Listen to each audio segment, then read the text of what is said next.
All righty, welcome everybody. Welcome to our Morrison Planetarium stream of our 4:30 show on this wonderful Wednesday afternoon.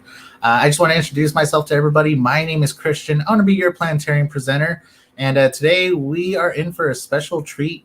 We're going to be pretty much flying through our solar system and exploring all the different planets in our solar system. We're going to get an up-close personal look. But before we do that, I want to start off pretty close to home at this really funny looking object that we're looking at right now. Now, a lot of people tend to think that the object that we're looking at is a satellite, but it's not a satellite necessarily. What we're looking at, folks, is something called the International Space Station. We also like to call this the ISS for short. And in fact, let's start getting a better look at it. I want to swing us around so we get a better look from the front because it looks like we're on the backside of the ISS right now. But as we're rotating around, you're going to see the Earth just down below. I believe we just passed New Zealand not too long ago. We might still be able to see New Zealand. Yes, there it is in the background right there. But as we swing around to the front side of the ISS, it doesn't really look like a normal satellite. Again, as I mentioned, this is a research facility that's orbiting around planet Earth, which is pretty interesting to say because there's a lot of different types of research facilities around planet Earth, but not one that orbits around it. So essentially, the International Space Station is a collaboration between many nations across planet Earth. So we have the assistance of the Space Agency from Russia. We have NASA from the United States. We have the European Space Agency. We also have the Space Agency from Japan. And all these folks pretty much want to figure out what happens to things in space. So they conduct all sorts of science experiments up here on the International Space Station. For example, how do plants grow in a low gravitational environment out here when you're far away from the planet? How does water behave out in space? Does fire behave the same way when you're close to our planet with gravity? Well, these are all the different types of questions that scientists wanted to figure out. So these are the types of science experiments that have been conducted up here. And what's really interesting is that the International Space Station first began in 1998 because NASA sent the first module up here. And then since then, we've added 12 other modules to create the International Space Station of what we're looking at right now. But from here, it looks like the International Space Station is enormous, especially on our web screens. But it's only about the size of a football field, an American football field, so not too big. That's about the size of the California Academy of Sciences, the museum in which I'm broadcasting from. But what's also really amazing is that this thing's also not too far away from planet Earth. We can see the Earth just below us, but the International Space Station only orbits 225 miles above the surface of planet Earth, so not too far away.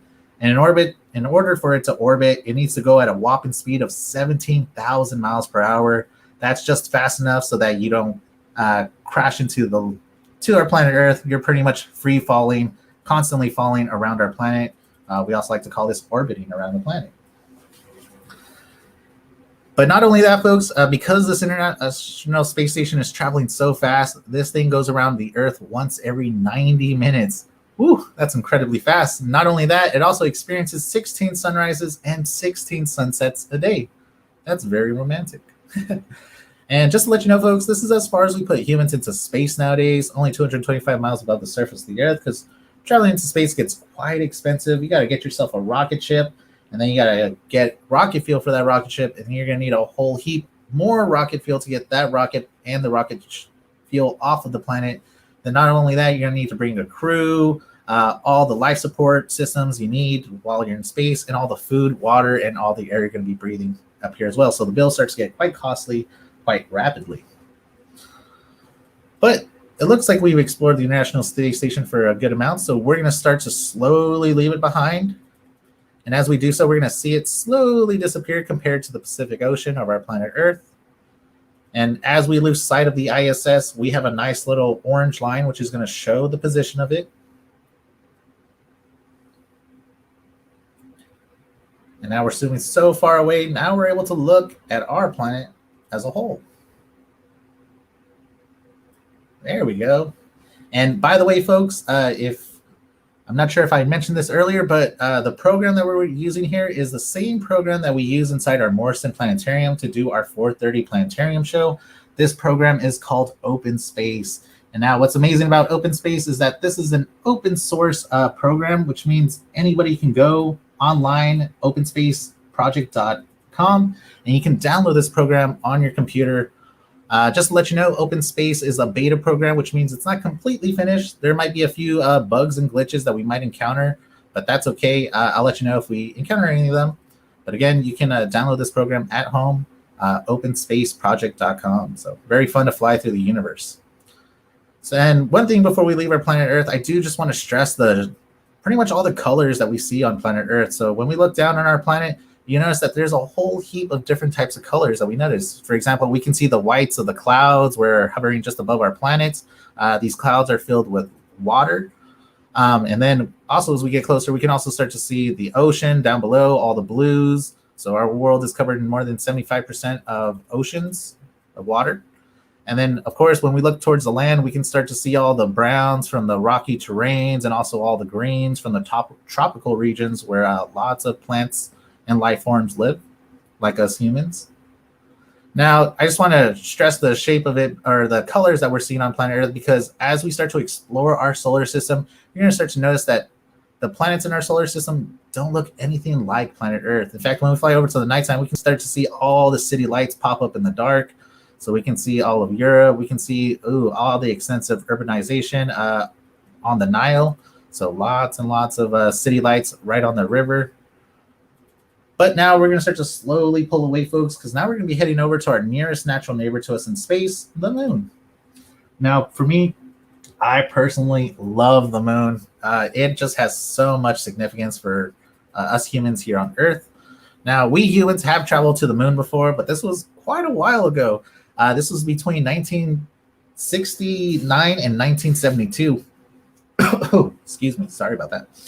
But again, we humans have been to the moon before, and this was thanks to NASA's 6 Apollo missions that sent humans up here. Brought 12 incredibly lucky guys to walk on the surface of the moon, conduct science, and even got to play golf here. And as we get closer to the moon, you're going to start to notice all the craters that are littered on the moon. You also start to see all this dark gray stuff as well. But before we start to get into the texture of our moon, I do want to stress or give a quick shout out to an amazing person who helped get us humans onto the moon. I got to give a special thank you to Margaret Hamilton, who was the lead software engineer who programmed the Apollo guidance software and anticipated potential scenarios that might have led to pretty much, if there was any landing obstacles or situations, she helped program it in case any scenarios like that occurred. And her team also was able to continue the landing, even though there was a hazard that did happen as the Apollo mission was landing on the moon. So we got to give a big thanks to Margaret Hamilton for computing that program, that software. So big shout out to them. Amazing work. But again, folks, the last time we sent humans to the moon was a little over 50 years ago. So quite a while, and we sent them in pretty much an aluminum tin can in a sorts, at least our spacecrafts at the time. And they were also able to land on the moon and then return back softly to Earth. And pretty much, again, thanks to Margaret Hamilton, using that computer guidance software with only 72 kilobytes of working memory. That's less memory than what's in your smartwatch right now. So they were able to get all the way to the moon and back on a very small amount of memory for that program. So very cool stuff. But we humans are planning to send humans back to the moon again, not too far away, in a new NASA space mission, which is called Artemis. So Artemis should be launching in the next year or two. Keep your ears out for any news about it. But essentially, Artemis is going to be sending the first woman to the moon and also the first person of color to the moon. And not only that, one of the coolest things by far is that Artemis space mission is going to be setting up the first lunar base. So pretty much NASA's main goal is to send humans to Mars before we send humans all the way deep into our solar system. Because if you want to travel from Earth to Mars, it's going to be anywhere from 6 to 8 months. You have to wait a full year for Mars and Earth to get close again, and then another 6 to 8 months to return trip. So that's a 2-year voyage before we send humans all the way down there. We need to figure out how exactly we're going to live on another celestial body out here in space. So Artemis is going to be setting up the first lunar base. Very exciting. And also they're going to be having its own orbiter, just like how we saw the International Space Station orbiting around the Earth. They're going to have one called Lunar Gateway, another space station that's going to be orbiting around the moon. So pretty much in case if they needed to head it out or leave the moon, they can use their spacecraft, get out into orbit around the moon, and then land at Lunar Gateway. So lots of cool stuff happening with Artemis coming in the next couple of years. Hopefully everything goes according to plan, though. So very exciting stuff. But let's get into a little bit about the moon, because I love this place personally. One of the coolest things about the moon, for me at least, folks, is that this is the very few experiences that's shared throughout humankind. Now, for the most part, every human has seen or experienced the moon in their lifetime, which is pretty wild to say, because we don't have that much in common with a person 60 years ago, let alone 600 years ago, or even 6,000 years ago. But the moon ties us all together. It inspires much of human histories like legends, mythology, romance, and movies, and even cartoons. In fact, this is one of the reasons why there's a whole misconception of why the moon is made out of cheese, something that was created by early Hollywood and later on perpetuated by cartoons. But I can let you folks know for a fact the moon is not made out of cheese. It's actually very, very similar to the Earth's composition. So the same rocks that you find on Earth are pretty much the same rocks you're going to find here on the moon. And also want to show you all something. One of my favorite things. So here on Earth, when we look up at the night sky, it almost feels like we can reach up and touch the moon, but the moon is really, really far away. It's about 225,000 miles away from the Earth. Whew, 225,000, that's 250,000 miles. If you're on a rocket ship, it's going to take you over 3 days to travel that distance. But let's say if you got in your car and you wanted to drive to the moon from Earth going 80 miles per hour, it's going to take you about 4 months to travel to the moon. So quite a far distance to travel. Also, I want to show y'all what this dark gray stuff is that we see up on the moon. Now, a lot of people can see it here on Earth, and they're not exactly sure what this dark gray stuff is. This dark gray stuff is called the Maria, which in Latin translates to the seas and oceans. And when the first earlier astronomers looked up at the moon with their rudimentary telescopes, they thought these dark gray stuff were oceans. So they thought there were oceans on the moon. So that's why they named it the Maria, which again translates to seas and oceans. But we now know for a fact that there are not oceans or liquid water on the moon. We've landed here. We've gotten closer looks. Instead of these dark gray things are the result of giant impactors, asteroids that came and smashed into the moon so hard that it pretty much broke the crust of the moon. And back then, the moon still had lava, hot material inside, and that lava came up, filled in the lowland areas. And the reason why it's dark gray is because that lava was rich in iron. So a lot of iron deposits, which gives it that dark gray colorization that we see. But looks like we got a good look at the moon. So let's head on out and let's take a look at all the planets in our solar system. And as we start to zoom out, I'm going to be adding some planet trails so we can figure out where everything is in space, because as we travel far out into space, we start to lose the objects because space is so immense. So let's zoom on out, folks. So now we can see the Earth right in the middle, and then we're looking at the moon, the orbit of the moon.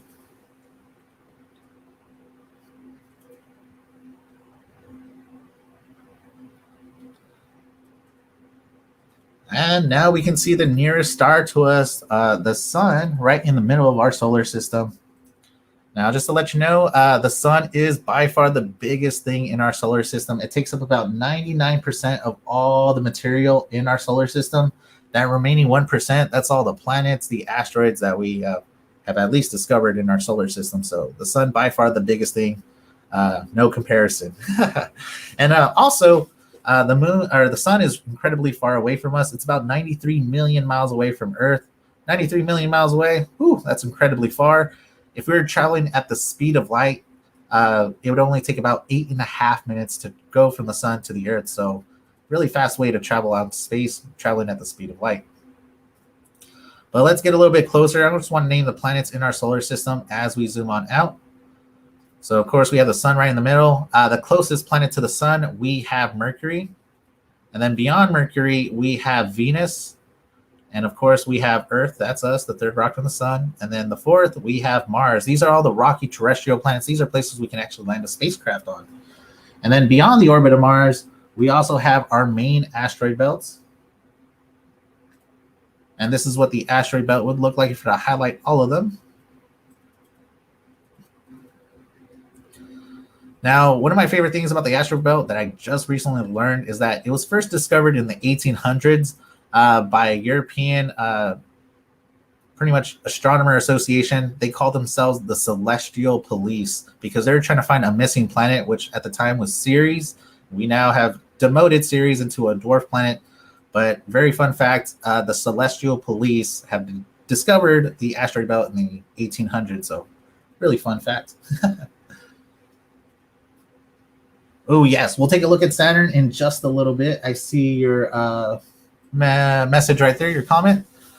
But beyond the orbit of the asteroid belt, of course, we have the really big planets. We have the Jovians. We've got Jupiter, Saturn, and then we have the icy giants. We have Uranus and Neptune.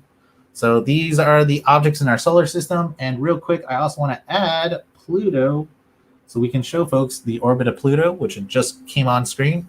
So that's the orbit of Pluto. And just to let you know, Pluto is now considered a dwarf planet because we found so many objects out here in the outer part of our solar system beyond the orbit of Neptune, which is called the Kuiper Belt.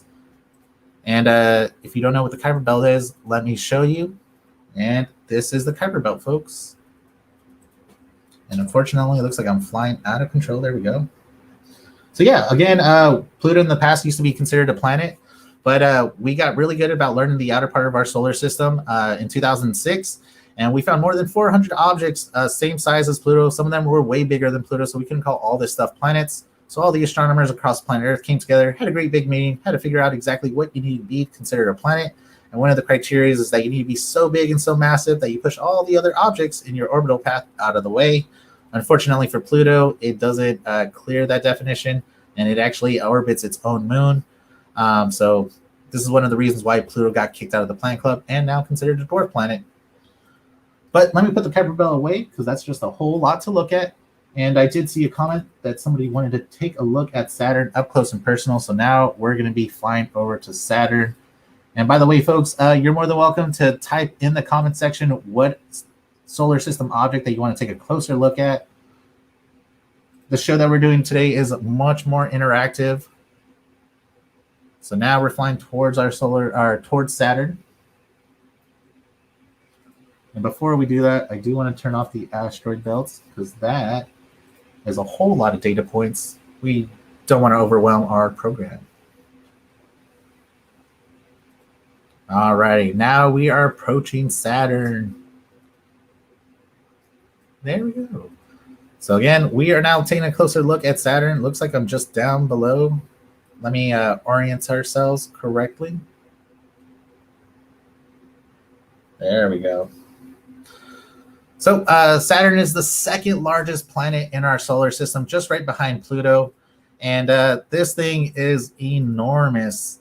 And this is also one of the Jovian planets, a gas giant. So this place is mostly made up of hydrogen and helium.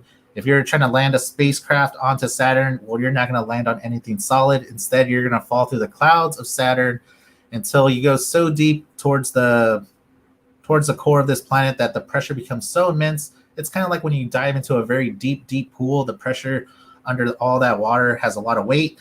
So the same thing happens here on Saturn. As you get closer towards the center of the planet, the pressure gets super immense, and eventually your spacecraft would be crushed. So word of advice, don't fly towards the center of Saturn or any Jovian planet. You will be crushed. And of course, one of the most recognizable things about Saturn is its gorgeous ring system that we can see here, very easily viewable from Earth. If you have a good sized telescope, you're able to see Saturn up in the night sky, usually around fall, about this time of the year. You can see Jupiter and Saturn in the evening sky.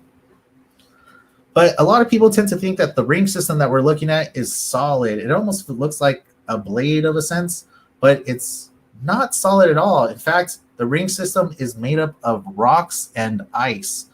The reason why we're able to see the ring system so vibrantly or so easily here on Earth is because a lot of the ring system is made of ice, so that ice is reflective, which reflects a lot of sunlight, which we're able to capture through our telescopes here on Earth.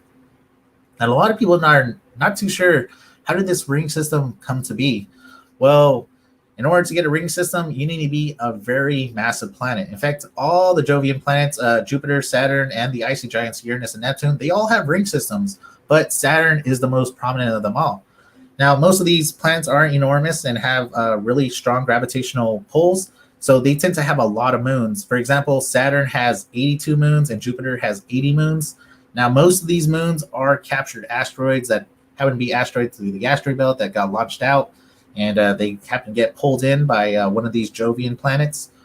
And as these asteroids or captured moons get closer to these enormous planets, they will eventually get ripped apart by the immense gravity of these really massive planets. So as the moon gets closer to Saturn, it'll get ripped up bit by bit, shredded, and over millions of years, it'll create this beautiful ring system that we're seeing here.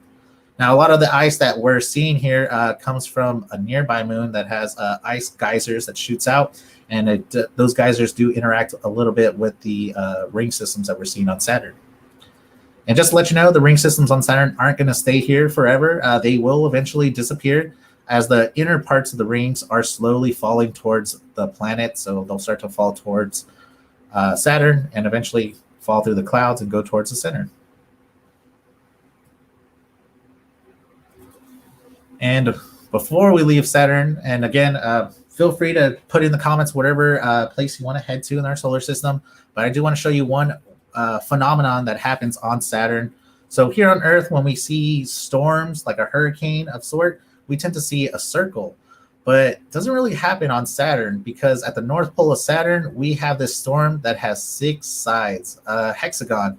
So I don't know if you can see the outline, but we can see 6 sides to the storm. Scientists aren't exactly sure why this phenomenon is happening. This is one of the things that scientists are still researching today to figure out how exactly does a storm create 6 sides. That's something we've never seen or heard of. Our best guess at the moment is that it has to deal with the polar winds. As the winds come down from the poles of Saturn, it pulls on certain regions, which creates this defined storm. But again, that's our best guess. We're not exactly sure how this came to be. So one of the many cool things that science is still studying to figure out.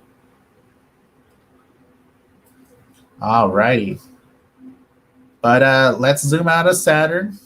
And we still have a good amount of time to take a look at other planets in our solar system. If anyone else wants to head somewhere. If not, I'll head over to Mars, because Mars has some really amazing stuff. Alrighty, we're going to head on over to Mars. And again, if you want to go somewhere specific, just put it down in the chat. We'll head on over.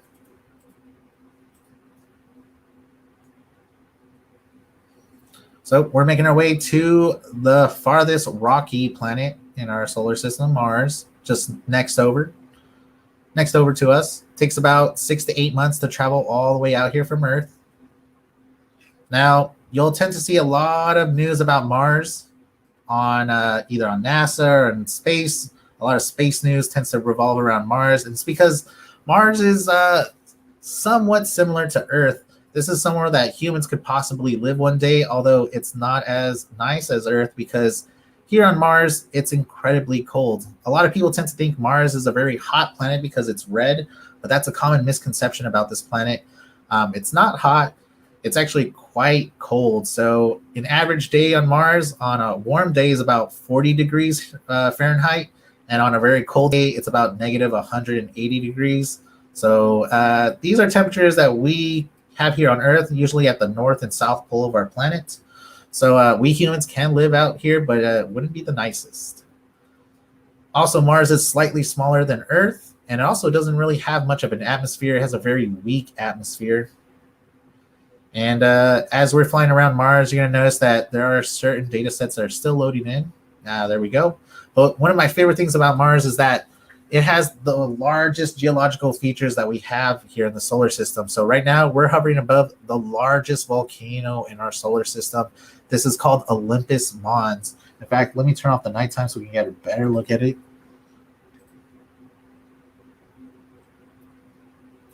There we go. So What I just pulled up right now is some high definition images. It kind of the data set kind of looks scattered. This is because the orbiter that's flying around Mars pretty much got sections of Mars. So we have some high definition res strips, but we can see Olympus Mons right below us. Now this thing is incredibly large, folks. Biggest volcano in the solar system. So what's really fascinating is that this is a shield volcano, and if you were to start at the very bottom of Olympus Mons and you'd hike all the way to the very peak, you can technically hike into outer space. This thing extends above the atmosphere of Mars. So that is a very, very long hike. And just to give you an idea of how large it is, the entire volcano takes up about the same size as the state of Arizona here in the United States. So quite enormous. But just to let you know, this volcano is now dormant, no longer active, hasn't been active for a few million years. But not only that, at the very top, you can also see a caldera. This is pretty much the mouth of the volcano that collapsed after the last eruption. And just to give you some size, this whole caldera is 50 miles across. So quite large indeed. And in terms of its vertical height, this is actually 3 times taller than Mount Everest here on Earth. So Olympus Mons, by far the biggest volcano, biggest mountain out here in the solar system. But also, not only does Mars have the largest volcano, it also has the largest canyon in the solar system as well. In fact, just so we can look at it a little bit better, let me turn off our high res so you can see it. But what we're looking at is Valles Marineris, again, largest canyon in the solar system. Now, to give you some perspective, if you started from the left side of Valles Marineris and you traveled all the way to the right, this is about the same size as traveling from San Francisco all the way to New York. So this whole canyon is about the same size as the United States across. And not only that, it's also deeper than the Grand Canyon. So the largest canyon we have on Earth, it's much larger than that. The Grand Canyon is only about a mile deep, whereas Valles Marineris is 4 miles deep. So, quite a large geological feature. We think that this was actually created through tectonic plates to create the enormous canyon that we see. And one thing I also want to share about Mars is that it looks quite barren, very dry, a lot of dust. But this world used to be covered in water, and we see a lot of evidence. About 1 billion to 2 billion years ago or so, that's our estimate, liquid water used to be on the surface of Mars, and we see tons and tons of evidence of this. In fact, if we start to zoom in a certain area, you can start to see riverbeds and river flows, deltas. You can start to see where water used to once flowed across. Oh, there's a perfect one right there. We can see these kind of like stripes right here that are coming across. So this is areas where water once flowed. Scientists believe that Mars used to be covered in 1/3 of water. So the entire northern hemisphere of Mars was covered in an ocean, very salty ocean. But something happened along the history, and now Mars is a barren wasteland as that we know today. But there is still, there's still a lot of focus on Mars because we still believe that there's water here, but in solid frozen water, usually hidden in deep craters or at the poles of Mars's planet. NASA's also found reservoirs of underground water, mostly ice, in different sections of Mars. So as we continue exploring this planet, we're finding more and more interesting things to learn. And maybe one day we humans will travel there as well. Ooh. And it looks like we've just hit the 5 o'clock marker, folks. Wow, 30 minutes has gone by quite rapidly. And unfortunately, we got to explore just a very little bit of our own solar system. I feel like I need a whole hour to explore the entirety of our solar system. But let's make our way back to planet Earth. And we got to take a look at a couple planets and also got to see some objects in our solar system. But as we make our final approach to planet Earth, I just want to remind you all that there's a whole lot that we still need to learn about our solar system and the outer parts of our solar system, like Uranus and Neptune. And as we get better about learning about the planets in our own neighborhood, then we'll be getting better at learning about exoplanets, planets in other solar systems. But so far, we've found more than 4,000 exoplanets in the nearby universe to us, and we haven't found too many like Earth. And this is the only place that we find evidence of life because we humans are here. And not only that, so many different types of species also live here and reside on this planet and call it home. So as we continue exploring more of space, just remember Earth is very special and unique to us, and we should be taking care of it better than we are right now, because traveling to Mars is going to take a very, very, it's going to be a very long time to travel there. And if we want to make it anything like Earth, it's going to take a whole lot of work and energy. But we already have a very nice planet here. But with that thought, folks, I do want to end our planetarium show. Again, I want to thank you all for stopping by and watching Tour of the Solar System. If you want to see more space content, this happens every Wednesday at 4:30, and feel free to watch on our Facebook page or our YouTube page. But with that, I will leave you, and I hope you all have a great day. Thank you for stopping by. And once again, my name is Christian. Have a great day, y'all. Bye.